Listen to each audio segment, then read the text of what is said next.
Ladies and gentlemen, I announce the arrival of Chief Guest, former Chief Minister of Andhra Pradesh, Sri Nara Chandrababu Naidu Garu.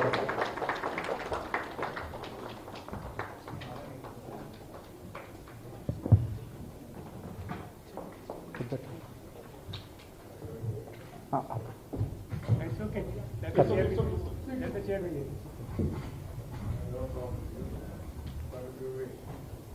It's okay, sir. You can just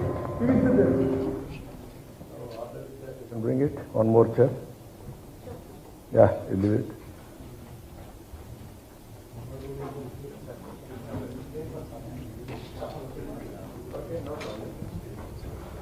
All of us will see.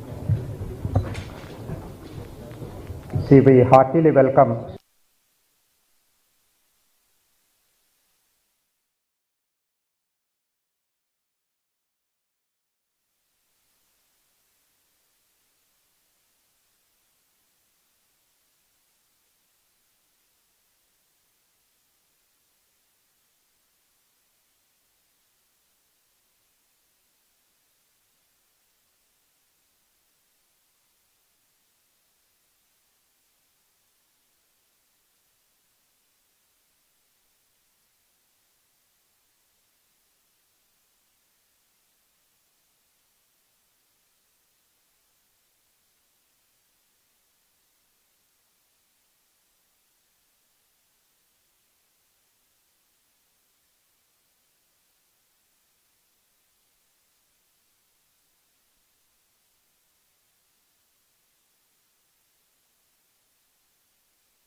Personally, I request you, all of you, to be very quietly follow the discussions because we have a wonderful panel ahead.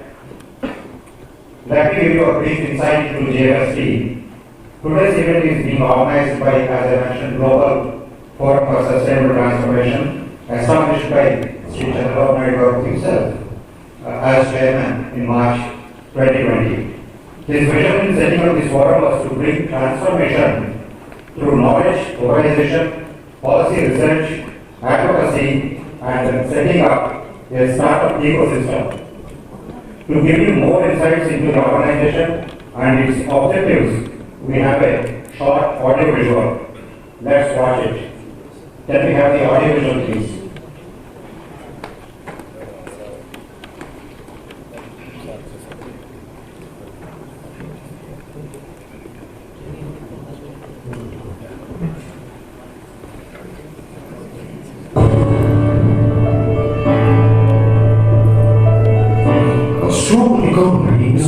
National strength. As the fastest growing major economy, India stands out as a bright spot in the market. After nearly 400 years, India is well poised to regain its status as a global economic superpower that it held until around 1600, when it used to account for about a quarter of the global gross domestic product. Currently the fifth largest, India is expected to become the third largest economy in the next 5 years. With the mindset of a winner and strategic actions leveraging its strengths, it has the potential to become the second largest economy by 2047. These predictions are supported by strong fundamentals. 4 things that make India proud: vibrant democracy, demographic dividend, consumer demand, and digital infrastructure. India's population is among the youngest in otherwise aging competitive economies. As of 2022, the median age in India was 28 years, compared to 39 years of China and the United States, 45 in Western Europe, and 49 in Japan. This demographic dividend presents an extraordinary opportunity. During his address on the 76th Independence Day, the Prime Minister emphasized the Panch Pran, or lifeblood resolutions for the nation, calling upon the youth of India to play a crucial role in transforming the country into the strongest economy by the time it celebrates its 100th year of independence in 2047. The youth of today's India has the greatest potential not only to contribute to this country, but globally.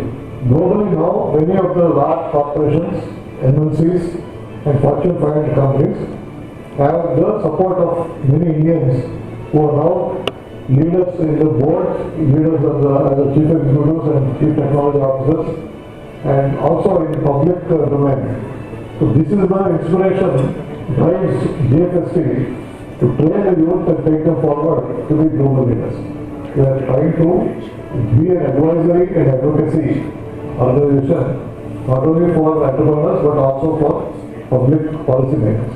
GFST organization aims to unlock the potential which several Indian states have and Indian youth has, right from the emerging technologies like artificial intelligence, machine learning, Internet of Things, and even the logistics space. And since India has a long coast corridor, even developing the boat-based development policy making and various other policy issues also. The organization aims totally for all-round development of the country and to bridge the gap between the rich and poor so that we will have an equitable society in the coming days. With the largest global diaspora, young and skilled Indian will be global citizen and will dominate the corporate, public governance and technological leadership. Indian consumer will spur the global demand of goods and services for the next 3 decades at least. Technology-driven fourth-generation enterprise in all sectors of economy, agriculture, industry and service will lead the future growth of Indian economy and well-being of its people. Recognizing this potential, Sri Nara Chandrababu, a visionary leader, laid the foundation of Global Forum for Sustainable Transformation, GFST. GFST is an apolitical not-for-profit think tank and policy advisory group for research and strategic sectors critical for transformation of India as a global leader. GFST is a platform for knowledge sharing, enterprise promotion for sustainable transformation of economies, enterprise and communities for overall well-being and happiness. Some of the sectors of interest at GFST are deep technology and digital transformation, infrastructure and logistics, strengthening startup ecosystem, institutional change management, social impact enterprise. Guided by the philosophy of Vasudhaiva Kutumbam, or the earth is one family and a more equitable world, GFST seeks sustainable transformation of economies, enterprise and communities for a shared vision of one earth, one family, one future. How do you wish to contribute to this change? Join us to learn more at gfsd.in.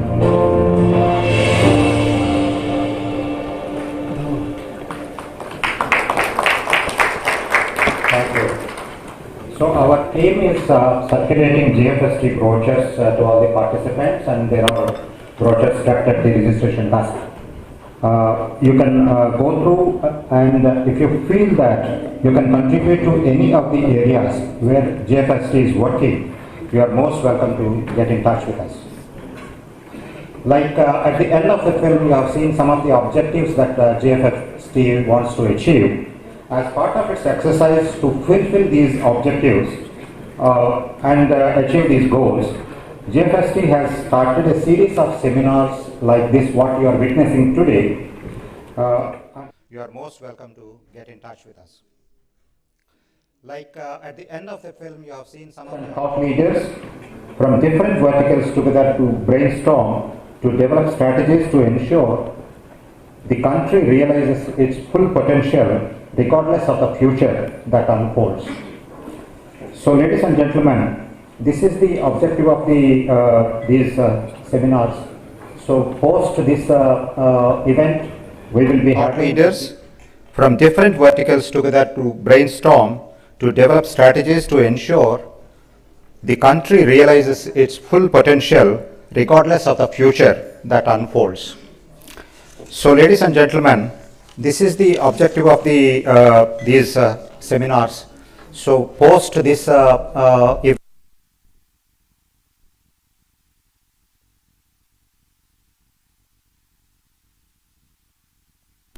energy and public policy. So we want all of you, both experts, industry leaders and young minds, to use these workshops and participate and contribute. Before I begin the actual session, I would like to invite our chief guest along with the team of GFST to light the lamp before we commence the program. So, sir, can I?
Thank you.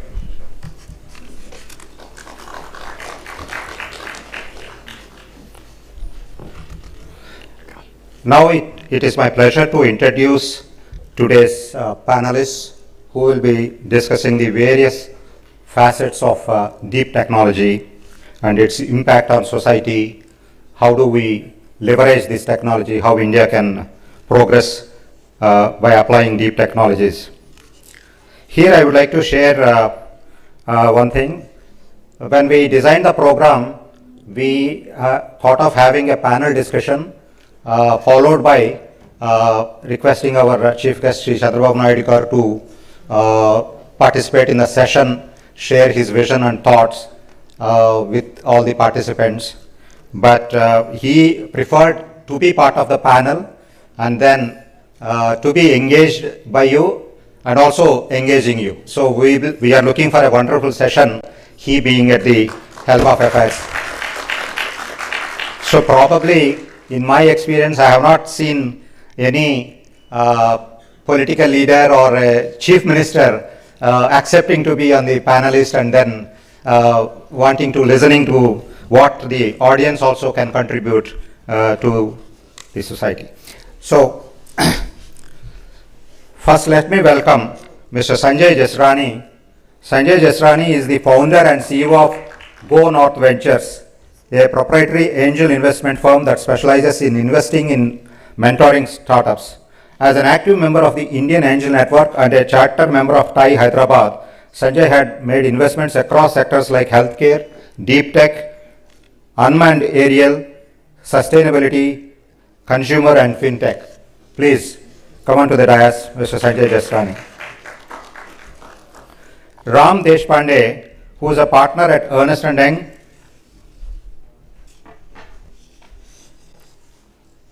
leads digital emerging technology consulting practice.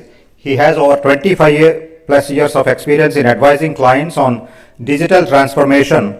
He has worked extensively with Fortune 500 CXOs across consumer goods, retail, manufacturing, metals, mining, life sciences, etc. As a digital transformation leader, he has advised multiple clients on technology-enabled business transformation and adoption of digital solutions. Ram Deshpande. Sridhar Sheshatri is the co-founder and CEO of Spotlock, a deep tech product company based in Hyderabad and the US. Sridhar has previously worked at Facebook and EA Sports, where he led the product insights and predictive analytics function. His expertise spans artificial intelligence, blockchain, quantum computing, and cybersecurity. Sridhar Sheshatri. Satish Lakaraju is the global head of air freight and pharma at Wizfreight, bringing 3 decades of experience in the logistics and supply chain industry. Worked at TNT Skypack, Dasher, and Agility Logistics. He is on several industry bodies as advisor on logistics issues, an authority on cold chain, airport infrastructure for pharma cargo handling and perishable exports. Mr. Satish Lakaraju, please. Shriram Iyer is currently serving as the sector leader startup programs at Ernst & Young. Inviting our chief guest of the today, Shri Chandrababu Naidu Garu, onto the dais. Our chief guest needs no introduction. Though it's a cliche, what more I can talk about him? A person in 2000, Time magazine named Naidu South Asian of the Year for turning Hyderabad into India's new information technology hub. Sri Nara Chandrababu Naidu is pioneer in implementing technology-intensive administrative measures to optimize efficiency. He is perhaps the first technocrat chief minister who visualized and laid foundation for building knowledge economy and digital economy way back in 2000. He believes in putting technology at the heart of development. Just to give few examples of his Technology Connect, he was the head of 13-member committee of chief ministers to promote digital payment systems and financial inclusion in India, which was constituted by the government in 2016. Sri Naidu Garu chaired the National IT panel under National Democratic Alliance government. In 2001, he was described as one of the hidden 7 working wonders around the world by Profit, a monthly magazine published by Oracle Corporation in US. Among the numerous awards given to him in 2000 in India, which was constituted by the government in 2016. Sri Naidu Garu chaired the National IT panel under National Democratic Alliance government. In 2001, he was described as one of the hidden 7 working wonders around the world by Profit, a monthly magazine published by Oracle Corporation in US. Among the numerous awards given to him in 2002, he was chosen as the IT Indian of the Millennium by popular vote conducted by India Today. Sir, we have the honor and pleasure to have you with us today. Please, I request you to come on to the dais.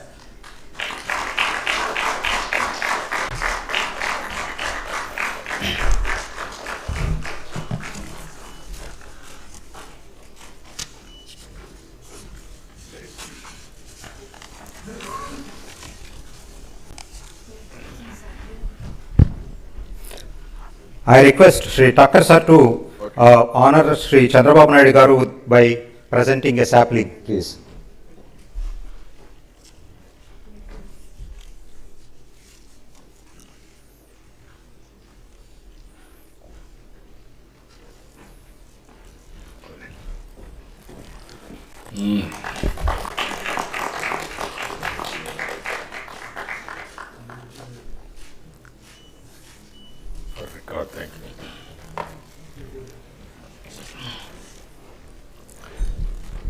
So now we are ready for the most exciting part of today's event, the discussion part. The structure is like this. Initially, I give an intro to the theme of today's discussion on deep technology. After that, each panelist will contribute his ideas on deep technology, how India can transform to 2014. What we request you is, at the end of the conversations, I want all the participants also to actively engage. We have provided some slips for you to write down questions and then pass on to the organizers, or you can ask for a mic and then either you can make a question or a suggestion to any of the panelists, including Sri Chandrababu Naidu garu. So I want you to use this opportunity well. As India looks over the horizon to 2047, the 100th year of independence, there appear to be several reasons for optimism. Projections indicate that India is on the course to become business applications, ease of doing business and addressing social challenges. The building blocks of the new age ecosystem are rooted in digital tech. India's ability to massify tech and use it at scale is one of the key pillars driving economic growth. The 2010s have been described as the decade of disruption. So much what is now normal barely existed 10 years ago. 5G, voice recognition, artificial intelligence, cloud computing, and the Internet of Things have changed how we communicate, manage our health and consumer content. Electric vehicles and wearable technologies have significantly impacted public and personal safety and health. Now, at this juncture, what we are looking forward to the technological advancements that can happen in the next 20-25 years, how they will shape our future. As a country, what should be our preparedness to leap into the future? In conclusion, deep tech represents a significant opportunity for innovation and economic growth and is poised to have a central role in building future society and industry. According to news reports, India has more than 3,000 deep tech startups catering to different industries and consumers. This being such an important and impactful sector, GFST has chosen deep tech as the topic for its first event. And today, we have an excellent panel along with our chief guest to discuss these issues much deeper.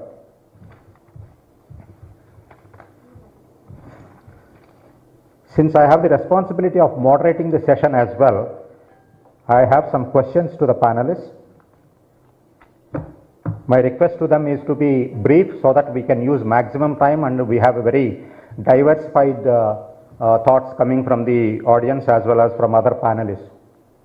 So let me begin by asking Mr. Sridhar Sheshadri, who is actually developing deep tech products and he is practitioner at deep technology. Sridhar, what is your vision, how the deep technology will transform in the next 2 decades?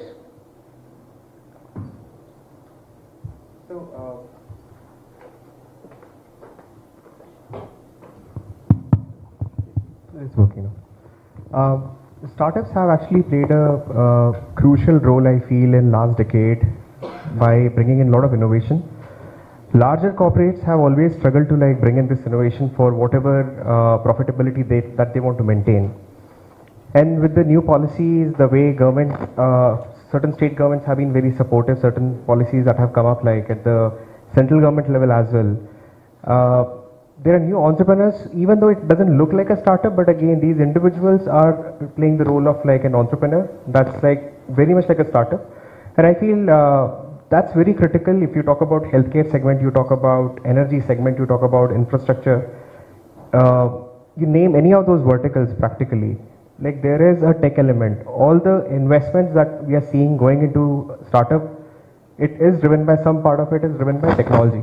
The valuations that we are seeing, the lot of money that's actually getting from different investment perspective from different countries into India, I see that's actually because of the tech as well. The critical part here is how well we apply the technology more than buildings as the technology, and I think that's where we are entering in with the startups ecosystem at this point of time. So startup ecosystem I clearly see is very critical for us for seeing the 2047 kind of vision. We really want some very good use cases coming out of these startups, these becoming large corporates, if I practically look at a decade ago, how we used to visualize More than buildings as the technology, and I think that's where we are entering in with the startups ecosystem at this point of time. So startup ecosystem I clearly see is very critical for us for seeing the 2047 kind of vision. We really want some very good use cases coming out of these startups, these becoming like large corporates. If I practically look at a decade ago, how we used to visualize a lot of small SME businesses or MSMEs, which we never gave that value. Similarly, like if we don't do that today at this point of time, with these startups, the whole thing will really, will be very much impossible. So what I mean is like we really want these startups to do well. These startups have to really change the whole dynamics in terms of different verticals, be it healthcare, as I said. Like there are use cases of diabetic retinopathy that like our startup has really invested and built something into. This is just like using artificial intelligence. We are able to like talk about different stages of diabetic retinopathy with very high level of accuracy. Be it like predicting energy value and maybe the load shedding status of a particular state. How do you really support discoms using like machine learning? So there are many such use cases. You can clearly look at like machine learning, AI, computer vision is actually very much heavily used. I feel like there is like a lot of value in terms of the technology that's actually now getting in. And the value will definitely get converted into the valuation for these companies in long term, increasing the value for the country itself in a large play. Since you mentioned more about startups, let me bring in Sanjay and Sriram. Sir, I would like to hear from both of you who are involved with startup funding and mentoring. So what is the ecosystem that exists today in deep technology for startups? Yeah. And how do you see in the next decade, 2 decades, how this will shape up? Sriram, would you like to go? I can go, sure. No, thank you, sir. I think one aspect I clearly see is that startups, because they have frugal capital, they